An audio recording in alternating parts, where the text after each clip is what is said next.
राधे राधे दोस्तों, आज हम आपको सुनाएंगे राजा और बंदर की कहानी। अगर आप हमारे चैनल पर नए हैं तो प्लीज़ हमारे चैनल को सब्सक्राइब करें, वीडियो को लाइक करें और शेयर करें। बहुत समय पहले की बात है, किसी नगर में एक राजा राज करता था। राजा बहुत ही नेक और दयालु था। वह ना तो किसी पर अत्याचार करता था और ना ही जुल्म होने देता था। उसने सजाएं भी हल्की करवा दी थी, लेकिन फिर भी राजा के राज्य में अमन चैन था और सब लोग खुशी खुशी रहते थे। राजा की प्रजा बहुत प्रसन्न रहती थी, लोग ईमानदार थे और राज्य में खुशहाली थी, इसलिए जुर्म भी कम होते थे। लोग जो इतने खुश थे, राजा की प्रजा इतनी अच्छी थी कि वह राजा को दुआएं देती थी। राजा की रहमदिली का यह हाल था कि इंसान तो इंसान, वह जानवरों पर भी जुल्म नहीं होने देते थे। एक बार की बात है, बरसात का मौसम था। राजा ने अपने मंत्रियों से कहा कि देखो, आज मौसम बहुत सुहाना है, चलो कहीं शहर पर चलते हैं। इसलिए राजा के मंत्रियों ने भी कहा, हाँ महाराज, इस तरह से आप अपने नगर का भ्रमण भी कर सकते हैं। और राजा अपने मंत्रियों और सैनिकों के साथ सैर पर निकल गया। सैर पर निकले हुए राजा जो पास वाले जंगल में भी चला गया। अब राजा जंगल में चला गया, मौसम बड़ा सुहाना था।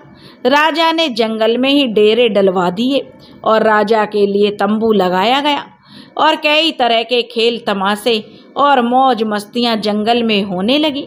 जंगल में मंगल होने लगा था, अच्छे अच्छे पकवान बन रहे थे। जब खाने का समय हुआ तो नौकरों ने राजा के लिए आसन लगाया और राजा को खाना परोसने लगे। राजा ने देखा कि एक बहुत बड़े पेड़ पर एक बहुत बड़ा बंदर बैठा हुआ है। वह सब कुछ चुपचाप खामोशी से देख रहा था।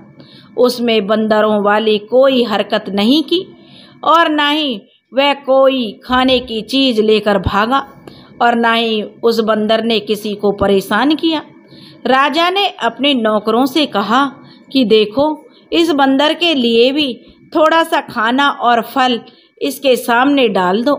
नौकरों ने राजा के कहे अनुसार कुछ फल और रोटी उस बंदर के पास पत्थर पर रख दी। बंदर खाना देखकर पेड़ से नीचे उतरा और एक ठेक लेकर उस पर कोयले से कुछ लिखने लगा। फिर उसने वह ठेक राजा को दे दी। राजा खुद भी यह तमाशा देख रहा था और वह सोच रहा था कि बंदर ठेक पर क्या लिखा हुआ है। और उसमें लिखा हुआ था कि मैं ऐसे खाना नहीं खाऊंगा, जैसा कि राजा ने के लिए लगाया गया है आसन लगाकर, वैसे ही मेरे लिए आसन लगाया जाए। जैसे बर्तनों में महाराजा को खाना परोस दिया गया है, ऐसे ही बर्तनों में मुझे भी खाना पेश किया जाए, तभी मैं खाना खाऊंगा। राजा बंदर की लिखाई देखकर बहुत हैरान हुआ कि एक बंदर न सिर्फ लिख पढ़ सकता है, बल्कि इतना ऊंचा दिमाग भी है। राजा को भी उस बंदर में दिलचस्पी पैदा हो गई। फिर राजा ने अपने नौकरों को हुक्म दिया कि इस बंदर के लिए भी हमारा जैसा आसन लगाओ और वहीं पर वही खाना पेश करो जो हमारे लिए किया गया है। राजा के हुक्म पर नौकरों ने फिर बंदर के लिए वैसा ही आसन लगाया तो बंदर पेड़ से नीचे उतर कर आया। नौकरों ने बंदर के हाथ धुलवाए और बड़ी तमीज से उसे आसन पर बैठाकर खाना परोसा। अब बंदर ने खाना खाने के बाद फिर से हाथ धोए, फिर वापस पत्थर पर जाकर बैठ गया। राजा बहुत ही हैरानी और दिलचस्पी से यह सब कुछ देख रहा था। थोड़ी देर में आसमान पर काले बादल छा गए। नौकरों ने जल्दी जल्दी से सामान समेटा और जल्दी जल्दी सामान समेटने के लिए उन्होंने एक टाट का टुकड़ा बंदर के सामने भी रख दिया कि कहीं बंदर बरसात में भीग ना जाए। किसी का पालतू बंदर लगता है। नौकर टाट लेकर उस बंदर के पास पहुँचे तो उसने झट से जो बिखरी पर कुछ लिखकर नौकरों को दे दिया। नौकर राजा के पास गए। उस पर लिखा था, जैसा तंबू राजा के लिए लगाया गया है वैसा ही खेमा, बिल्कुल ऐसा ही समान खेमा मेरे लिए भी तैयार करो, तब मैं आऊँगा। राजा अब बाकायदा उस बंदर में दिलचस्पी ले रहा था। राजा के हुक्म पर फौरन जो शाही खेमा और दूसरा तंबू बंदर के लिए तैयार किया गया, उसमें पलंग और बिस्तर लगाए गए। इतने में बारिश शुरू हो गई। बंदर बड़ी ही नसाफत से उठकर खेमे में आया। राजा जितने दिन भी जंगल में घूमने फिरने के लिए ठहरा था, बंदर हर बात में राजा की बराबरी करता रहा। बंदर हर बात में राजा की बराबरी की फरमाइश करता रहा। जिस दिन राजा वापस महल जाने के लिए रवाना होने लगा तो उसने नौकरों से कहा कि इस बंदर से पूछकर आओ कि क्या वह हमारे साथ हमारे महल में चलेगा, क्या वह हमारे साथ जाने के लिए तैयार है। बंदर ने फिर से ठेक पर लिखा, जैसा हाथी राजा के सवारी के लिए तैयार है वैसा ही हाथी मेरे लिए भी तैयार करो। राजा ने दिल ही दिल में सोचा कि अच्छा मजाक है, इस बंदर को साथ में रखना चाहिए।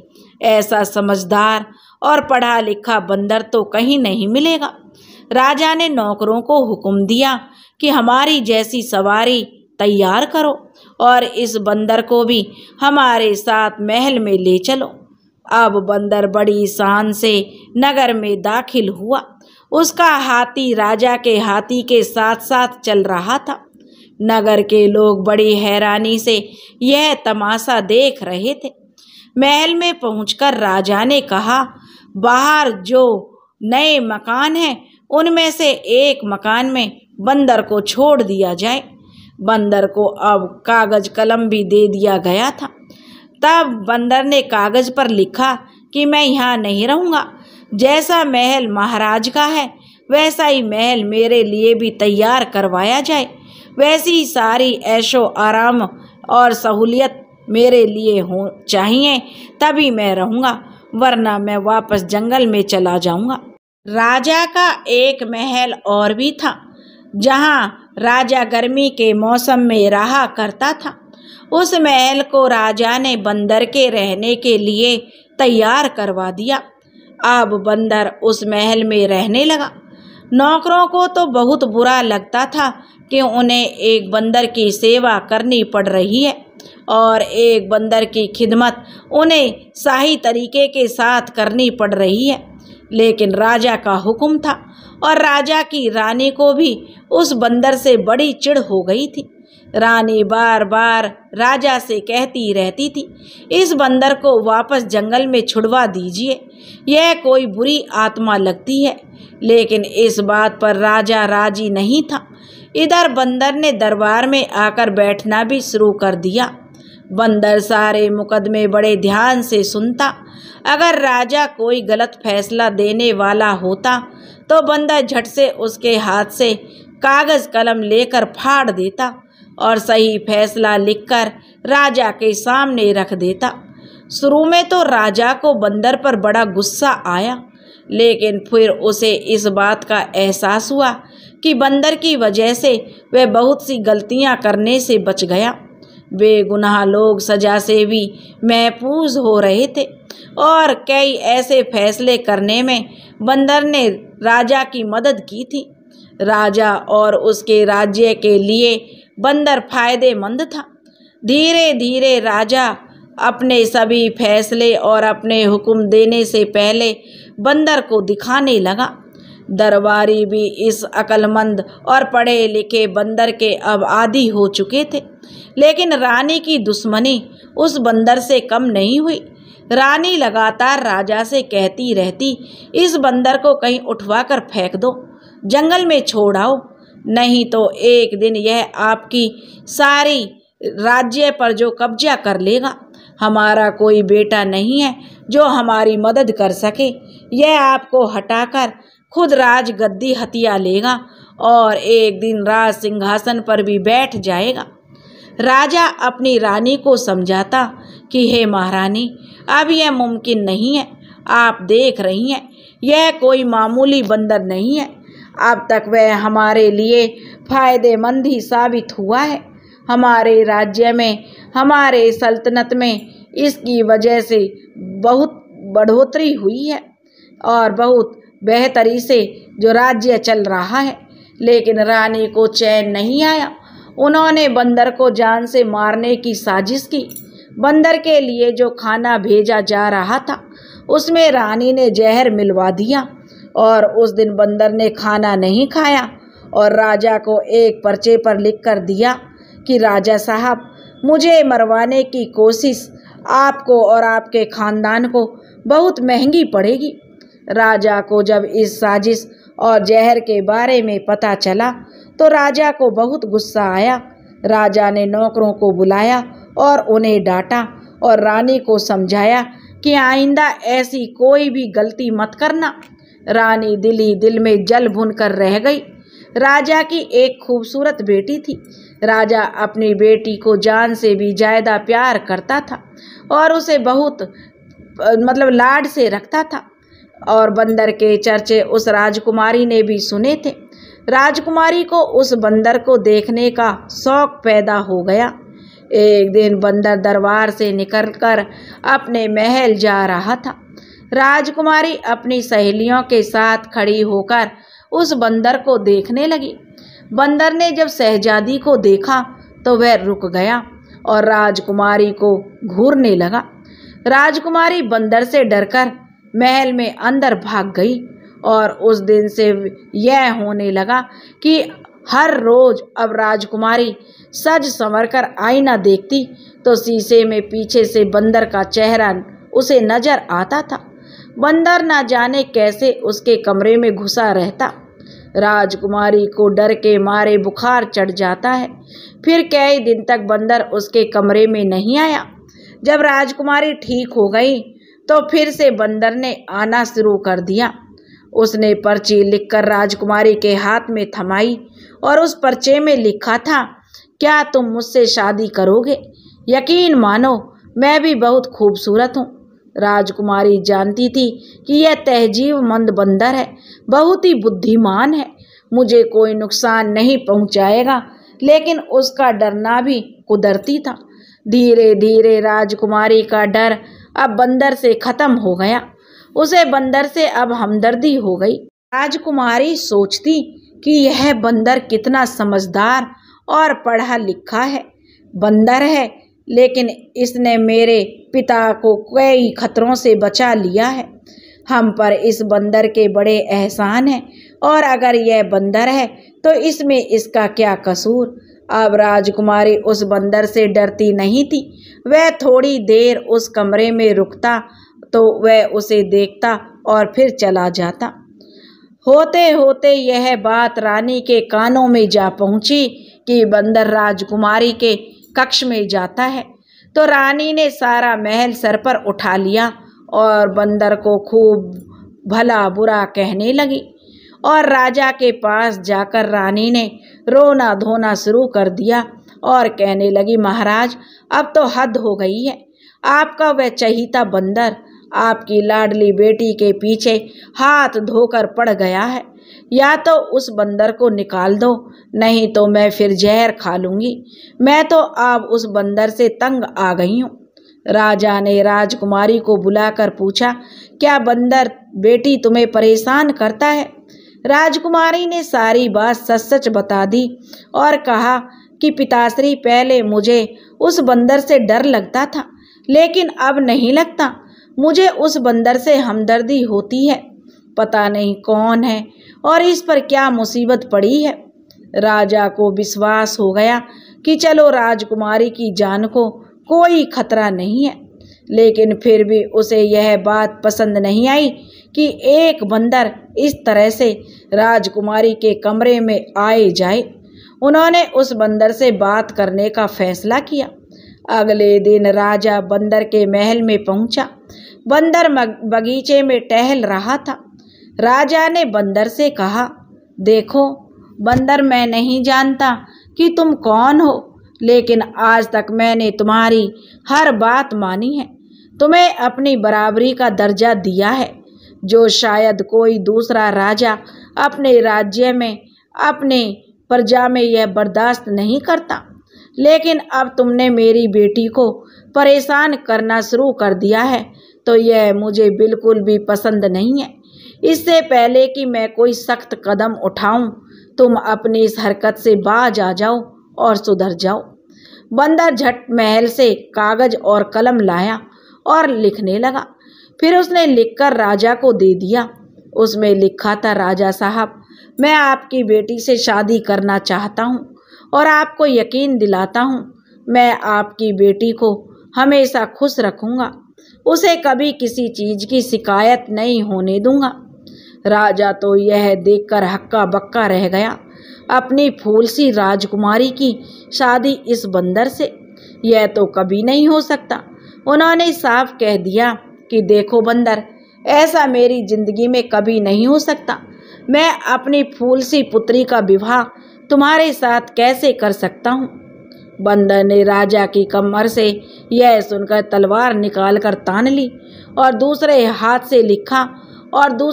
से लिखा कि अगर आपकी जिंदगी में यह मुमकिन नहीं है तो फिर मरने के लिए तैयार हो जाओ। आपको मारकर मैं आपकी बेटी से शादी कर लूँगा। आप मेरे ससुर हैं, मैं आपका एहसानमंद हूँ। आपने मेरे ऊपर एहसान किया है, मुझे इस महल में रखा, इसलिए मैं आपके खून से अपने हाथ नहीं रखना चाहता। राजा को अपनी मौत सामने नजर आई तो वह बोला, मैं सोचकर जवाब दूंगा। बंदर ने फिर लिखा, जो कुछ भी हो, लेकिन वह जवाब हाँ में होना चाहिए। राजा बेचारा बड़ी मुश्किल में फंस गया। राजा महल में वापस आ गया और बड़ा ही ज़्यादा परेशान था। एक तरफ बेटी थी, दूसरी तरफ उसकी अपनी जान, उसकी अपनी जिंदगी। अब वह क्या करता, क्या नहीं करता। उसने सारी रात टहलते टहलते गुजारी, लेकिन उस अपनी रानी को उसने कुछ नहीं बताया। वह जानता था कि रानी सारा महल सर पर उठा लेगी और कहेगी, तुम ही इस बंदर को क्यों लेकर आए थे। सुबह हुई तो राजा फैसला कर चुका था कि वह कभी भी अपनी बेटी की शादी इस बंदर से नहीं करेगा। अपनी बेटी को किसी बंदर से ब्याहने की बजाय वह अपनी जान दे देगा। कुछ नसीहत, कुछ वसीयत करने के लिए राजा राजकुमारी के पास गया और उसे समझाने लगा कि पुत्री, कल अगर मुझे कुछ हो जाए तो तुम्हें क्या करना है, अपनी माँ को कैसे संभालना है और काज के कामों को कैसे संभालना है और अपने जो राज्य के कामों को कैसे देखना है। कौन कौन वफादार लोग तुम्हारी मदद कर सकते हैं। राजकुमारी ने अपनी आंखों में आंसू भरकर कहा, पिताश्री, आज आप कैसी बातें कर रहे हैं। आपका साया मेरे सर पर जीवन भर रहे। आप 100 बरस जिएंगे और राज करेंगे। राजा ने अपनी पुत्री को समझाया और बोला, पुत्री, वह बंदर मेरी जान के पीछे पड़ गया है। कहता है या तो मैं तुम्हारी शादी उससे कर दूं, नहीं तो वह मुझे जान से मार डालेगा। मेरी जिंदगी में तो यह मुमकिन नहीं है कि मैं अपनी फूल सी बच्ची का विवाह एक बंदर से कर डालूं। मैं अपनी बेटी की शादी उस बंदर से हरगिज नहीं कर सकता। इसलिए पुत्री, तुम अपनी माँ को, उस बंदर को मारने की कई तरकीबें तुम्हारी माँ कर चुकी है, लेकिन वह आज भी जिंदा और सही सलामत है। वह बंदर बहुत ही चालाक और बुद्धिमान है।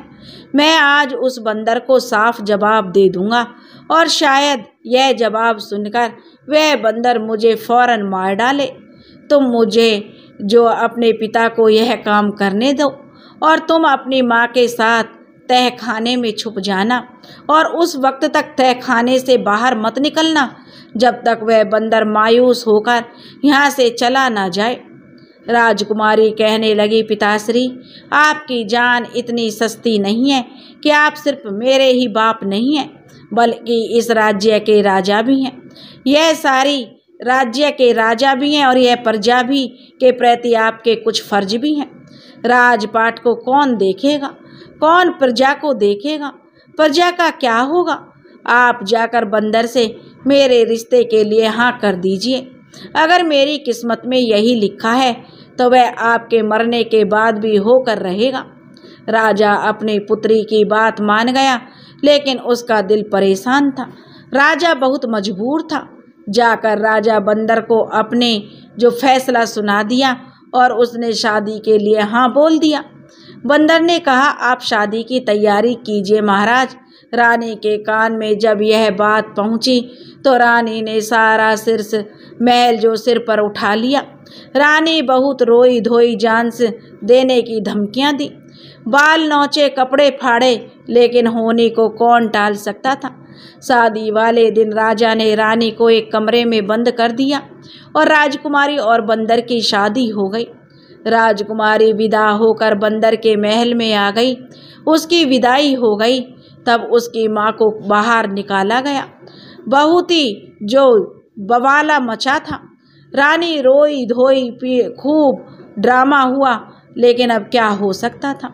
अगले दिन सुबह जब राजकुमारी महल आई तो वह बहुत खुश थी। सब यह देखकर बहुत हैरान थे। महारानी ने अपनी बेटी को गले लगाकर रोने का इरादा किया, लेकिन बेटी ने कहा, माँ अब रोने धोने से कोई फायदा नहीं है। जो मेरी किस्मत में लिखा था वो हो गया। मैं खुश हूँ। और माँ तो जो रानी थी अपनी बेटी से बहुत प्यार करती थी। वह तो अपनी बेटी के मुंह से इन शब्दों को देखकर हैरानी से उसे देख रही थी। वह बोली, पुत्री तू उस बंदर के साथ खुश है? राजकुमारी बोली, हाँ माँ मैं खुश हूँ।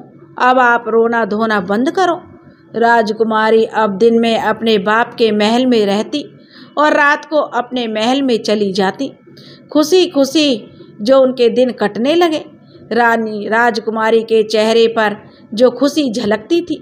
बेटी को खुश देखकर राजा भी जो अब चिंतित नहीं था, उसे भी सुख था कि चलो उसकी पुत्री खुश है, वह भी प्रसन्न था। लेकिन जो रानी थी उसको यह बात किसी तरह से हजम नहीं हो रही थी कि उसकी बेटी एक बंदर के साथ कैसे खुश है। एक दिन रानी ने छानबीन करने की ठान ली। रात को रानी ने नौकरानियों वाले कपड़े पहने, नौकरानी की चादर ओढ़ी और बंदर के महल की तरफ निकल गई। आमतौर पर बंदर अपने महल का दरवाज़ा अंदर से बंद कर लेता था, लेकिन उस दिन जो इत्तेफाक से पता नहीं कैसे उस दिन महल का दरवाज़ा खुला रह गया। रानी चुपके से अंदर घुस गई। राजकुमारी के कमरे से दरवाज़ा बंद था, लेकिन अंदर से हंसने बोलने की आवाज़ें आ रही थी। आवाज़ किसी मर्द के बोलने की थी और ताज्जुब के मारे रानी ताले के अंदर झांक कर देखने लगी। उसने ताले के सुराख से अंदर झांक कर देखा। अंदर राजकुमारी के साथ एक खूबसूरत सुंदर राजकुमार जैसा नौजवान बैठा था। दोनों हंस हंस कर एक दूसरे से बातें कर रहे थे। रानी ने दिल में सोचा, अच्छा यह बात है, तभी तो कहूँ मेरी बेटी इतनी खुश कैसे रहती है। फिर वह रानी जाने के लिए पलटी तो उसे एक तरफ बंदर की खाल दिखाई दी। रानी ने सोचा, जब इतना खूबसूरत जवान है यह, तो इतनी मोटी खाल अपने ऊपर क्यों रखता है और बंदर क्यों बना रहता है। अगर मैं इस खाल को जला दूं तो यह फिर दोबारा कभी बंदर नहीं बन सकेगा। यह सोचकर रानी ने बंदर की खाल उठाकर अपने महल में ले आई और लाकर उसे आग लगा दी। इधर खाल में आग लग गई, उधर वह राजकुमार जलने लगा। बचाओ बचाओ कहता हुआ चिल्लाने लगा और भागते हुए गायब हो गया। हैरान परेशान राजकुमारी महल में पहुंची तो देखा कि खाल जल रही है। उसने जल्दी जल्दी आग बुझाई। देखा तो उसकी रानी माँ का यह कारनामा है। उसने कहा, हाय माँ, आपने यह क्या किया? आपने मेरा सुहाग उजाड़ दिया। माँ, यह आपने क्यों किया? मेरा सुहाग क्यों उजाड़ दिया? भला मुझसे आपकी क्या दुश्मनी थी? तब राजकुमारी की माँ बोली, बेटी मुझे क्या पता था, मैंने तो सोचा था कि ना यह मोटी खाल रहेगी और ना ही तुम्हारा दूल्हा इसे पहनेगा। राजकुमारी का रोते रोते बुरा हाल हो गया। वह बोली, माँ मैंने आपसे कहा था ना, मुझे मेरे हाल पर छोड़ दो। लेकिन आपको भी चैन नहीं था। अब ठंडक पड़ गई आपके दिल में। अब उसकी रानी माँ चुप हो गई। खुद अपने हाथों से अपनी बेटी का घर बर्बाद कर दिया।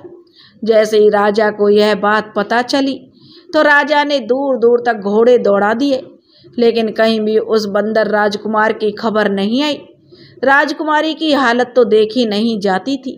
राजकुमारी सूख कर कांटा हो गई थी। ना तो वो खाती थी, ना ही अब पीती थी। हंसना बोलना तो जैसे वह भूल गई थी। कुछ दिन ऐसे ही गुजर गए। फिर राजकुमारी जोगन वाले कपड़े पहनकर राजकुमार की तलाश में निकल पड़ी। जंगल जंगल, नगर नगर भटकते फिरते उसके पांवों में छाले पड़ गए। रूप भी उसका फीका पड़ गया।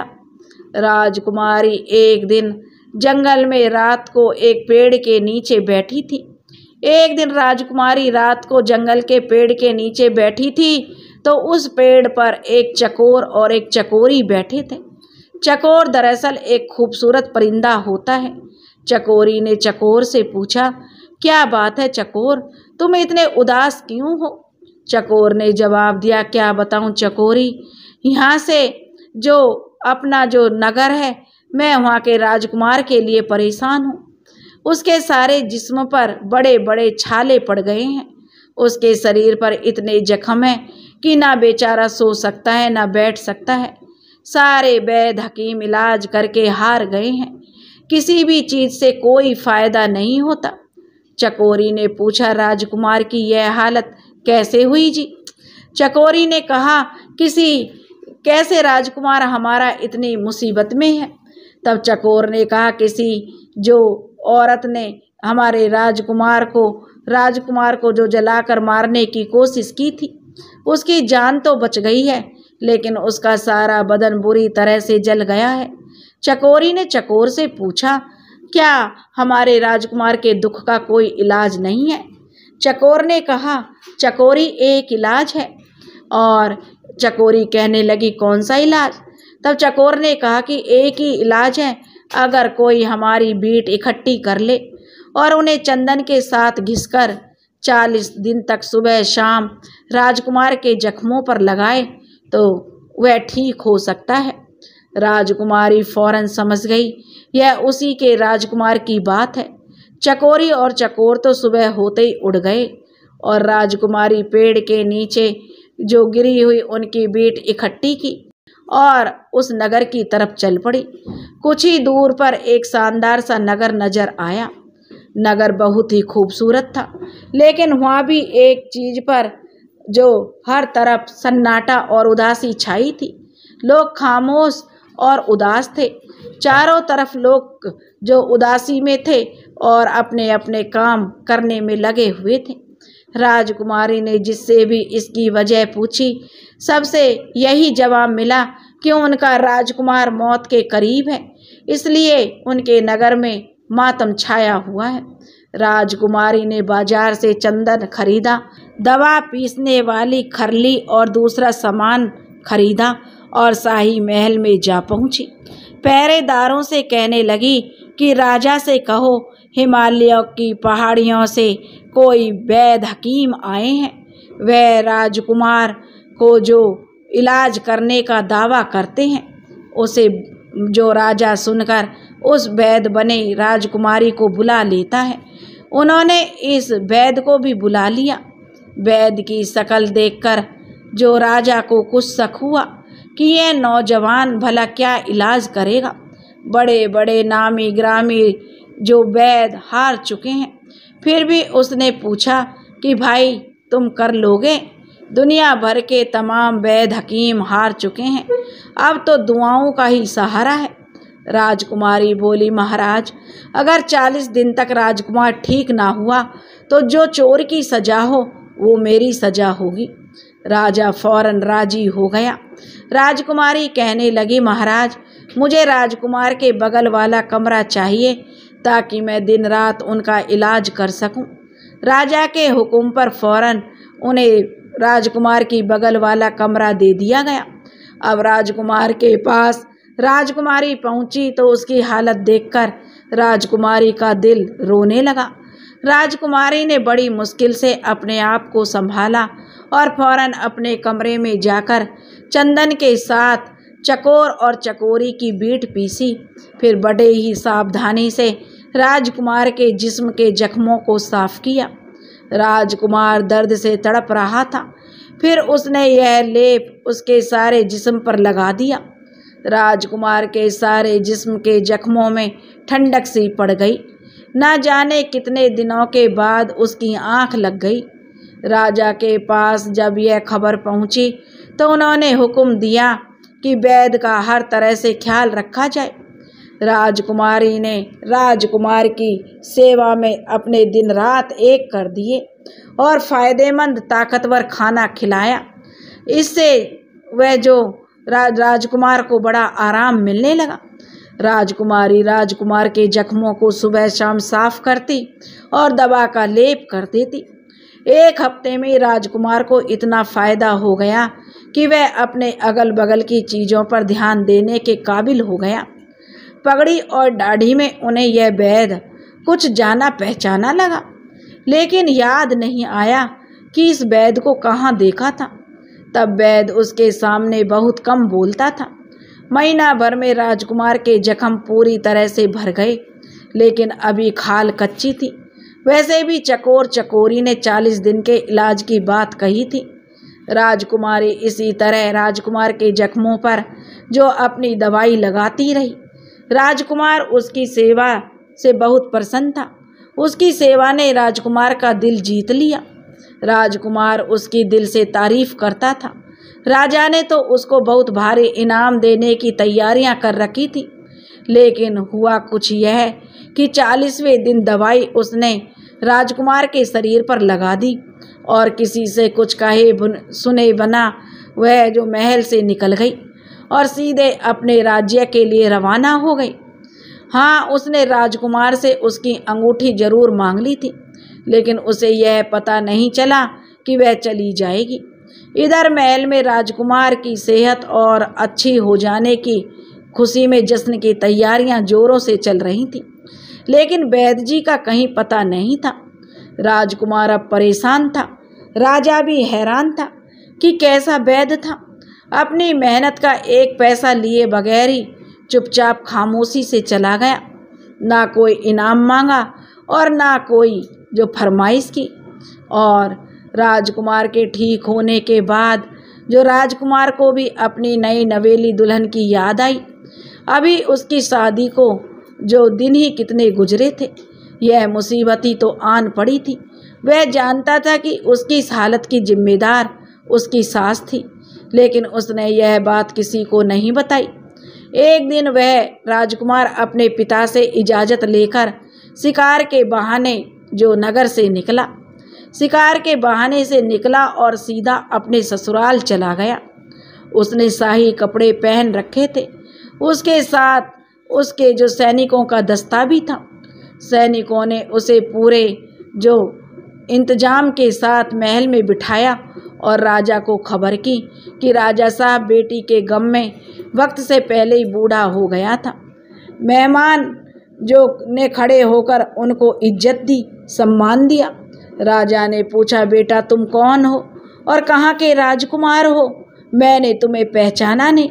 राजकुमार ने बड़े ही श्रद्धा से कहा, आप भले ही मुझे ना पहचाने महाराज, लेकिन मैं आपको कैसे भूल सकता हूँ। आपका मुझ पर एहसान है। मैं वही बंदर हूँ जिसे आपने अपनी बराबरी का दर्जा दिया था और अपनी बेटी से मेरी शादी की थी। राजा उस खूबसूरत नौजवान राजकुमार को देखता रह गया। कहाँ वह बंदर और कहाँ यह राजकुमार। अब राजा की हैरानी का कोई ठिकाना नहीं था। फिर भी राजा ने खुशी से पूछा, लेकिन यह सब कैसे मुमकिन हुआ?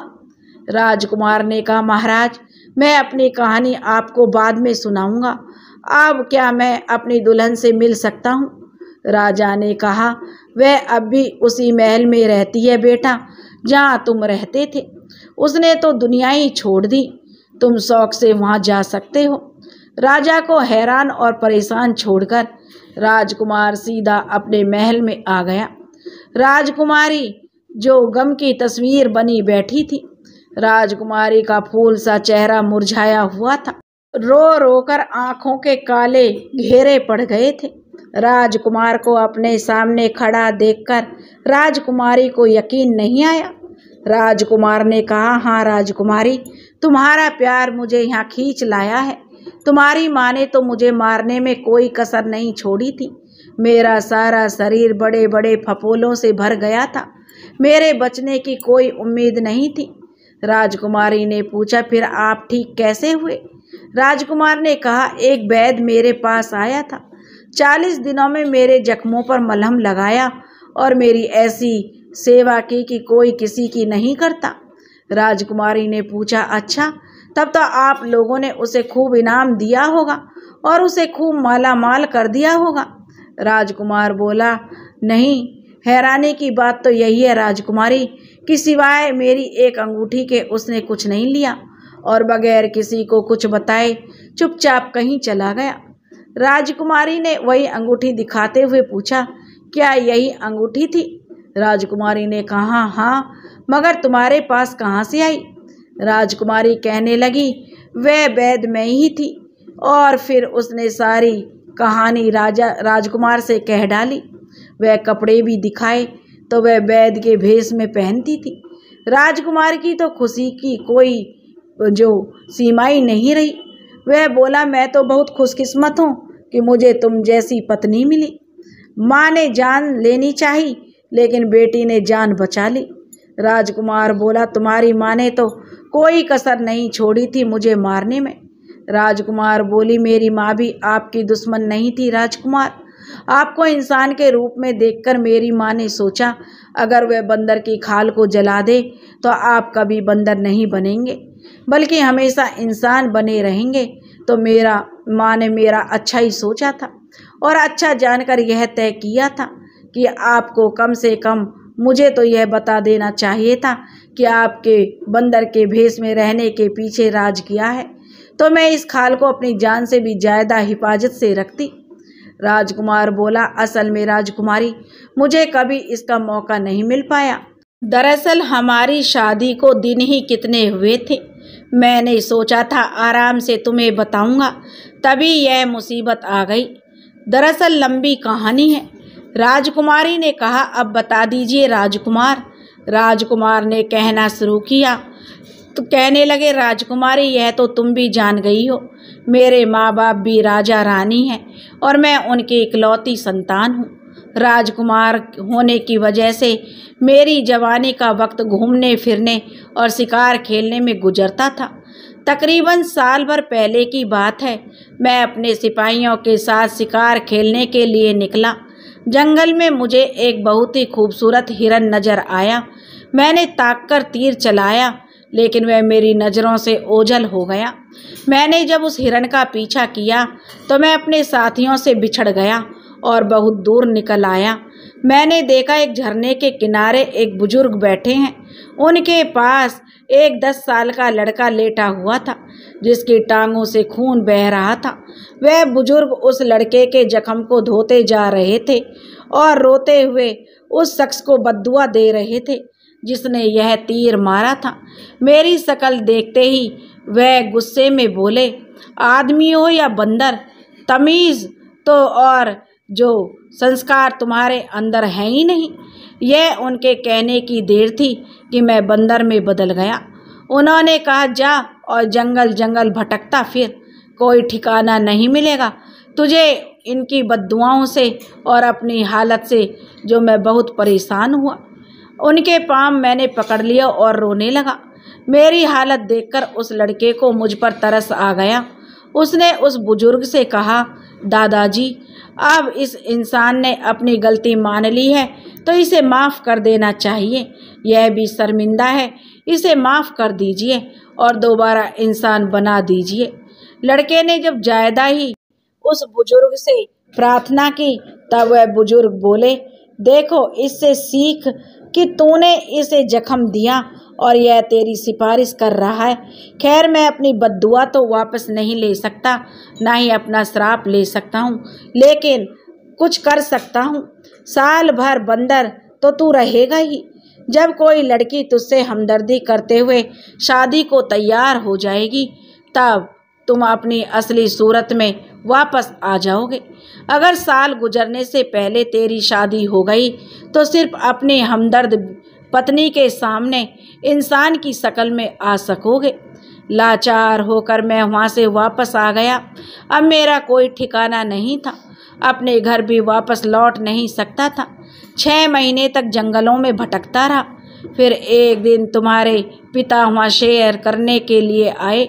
उन्होंने मुझ पर एहसान किया, मुझे अपने साथ ले आए, मेरी हर फरमाइश पूरी की और तुम्हें मुझसे हमदर्दी पैदा हुई और अपने बाप की जान बचाने के लिए तुमने मुझसे शादी कर ली। बाकी का हाल तुम्हें मालूम है। जब तुम्हारी माँ ने मेरी खाल में आग लगाई तो उस समय उस श्राप की मुद्दत पूरी होने में कुछ दिन बचे थे। अभी राजकुमार यह कहानी सुनाई रहा था कि राजा और रानी भी वहाँ पर आ गए। रानी ने राजकुमार से अपनी गलती की माफ़ी मांगी और राजा ने कहा, राजकुमार, हमारा कोई बेटा नहीं है, अब तुम ही हमारे बेटे हो, यह राजपाट तुम संभालो।